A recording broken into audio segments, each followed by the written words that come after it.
Gigi Berardi, reading FoodWISE, and I'm going to complete this section on meat.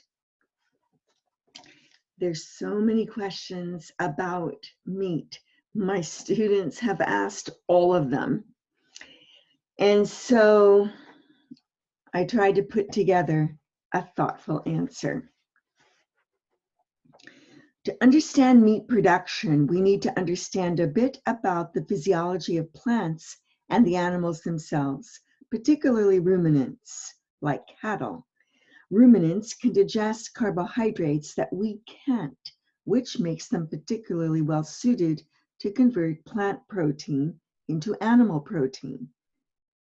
Nutrients are more concentrated in seeds than in grass blades and stems, so more cattle can be raised on a smaller area and grow quicker when they are fed grain rather than just hay, hence feedlots. Today, industrialization of farming means grain-fed feedlot operations, chicken in Brazil, dairy in California, pork in the Southeast United States. World demand for more meat at lower cost drives mega-scale farming. Increasingly, it is grains and legumes, soybeans, pulses, other beans that are feeding the world's livestock.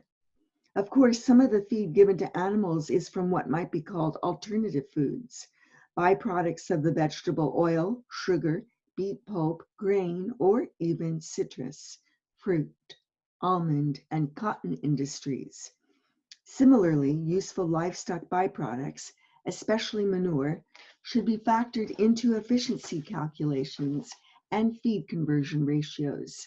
However, in reality, many potentially usable byproducts are just waste.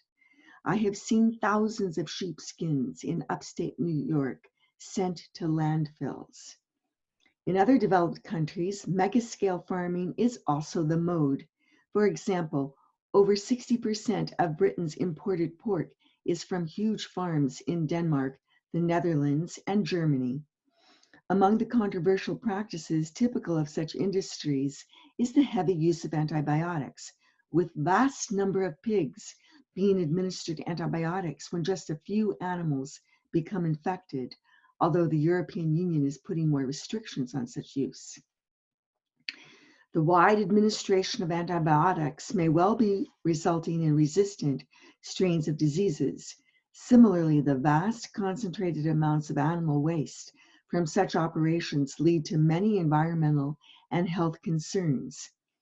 Some waste is turned into fertilizer or biogas, but much of it ends up in manure lagoons or other waste disposal sites. Another issue to note is the welfare of livestock as they are transported. Scholar Michael Appleby has done valuable work on this subject. When transport concerns are combined with broader animal welfare and ethical issues, it's hard to see how mega-scale feedlot production and slaughter are sustainable. Much has been written about large confinement chicken operations in the United States, but also around the world. Operations of 500,000 to 1 million in Thailand, Colombia, and China. Chickens often are raised in huge factory farms, confined, dosed with growth hormones and antibiotics, slaughtered at 6 to 8 weeks or less, and bred for oversized breasts, with the unbalanced growth leading to problems in walking.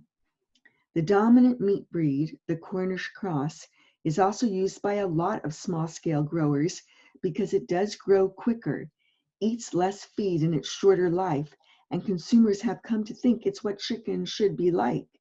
It is sometimes referred to as the Franken chicken. I will admit that my family too raised this breed one year, but then we went back to a tastier, to my mind, although somewhat less efficient, heritage variety. Part of the meat conundrum is the high demand we create.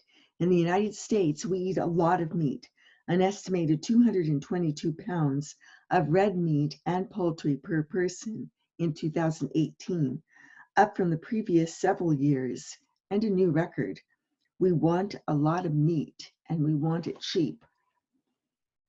One way to avoid many of the problems with meat from livestock, although it hasn't gone mainstream yet, is to get meat from wildlife. It's the hunter-gatherer alternative, about as natural as you can get. Perhaps hunting for food will catch on with people concerned about whole, natural food. I don't know.